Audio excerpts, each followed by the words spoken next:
देखो जमाना कितना बढ़ गईल आगे, बेटा अब बाप के तो बुढ़ऊ न लागे, बेटा अब बाप के तो बुढ़ऊ न लागे। मांगे ले चाय में हर उठ जब जागे, बोलो ये भाई का कहीं करायागे।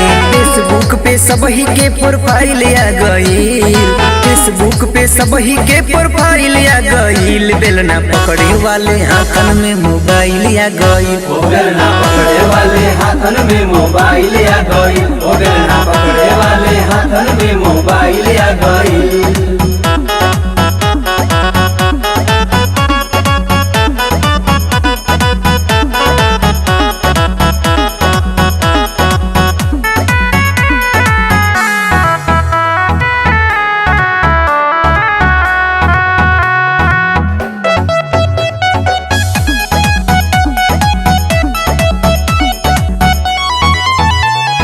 सास ससुर के सामने बहू घूंघट अब ना काढ़े, फैशन नाम पे बाप के सामने बेटे घूमे उघारे। कमर हिला के देह दिखा के रील पे भइल फेमस, बिगड़ता जमाना ये के केहू ना सुधारे, केहू ना सुधारे।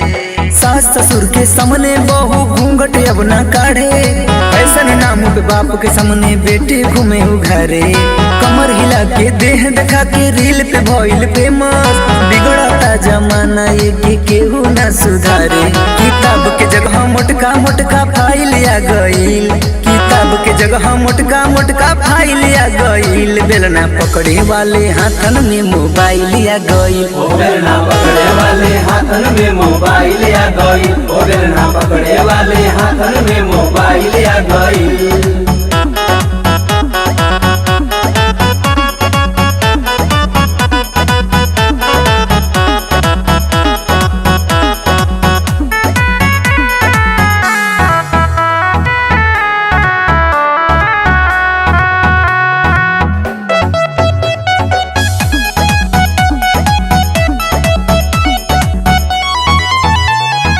भाईचारा छूटल अब तो होता रोज लड़ाई, बहू बेटा रोज पिज्जा खाए भूखे रोए माई। माटी के दहिया हाँ एक दिन माटी में मिल जाई, कहे पंकज पानू नीरज कलयुग गईल आई, कलयुग गईल आई।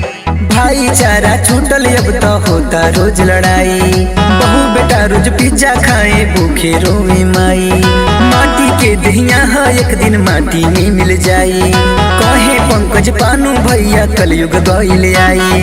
देख के नाटक नीरज के इस्माइल आ गईल, देख के नाटक नीरज के इस्माइल आ गईल। बेलना पकड़े वाले हाथन में मोबाइल आ गईल, बेलना पकड़े वाले हाथ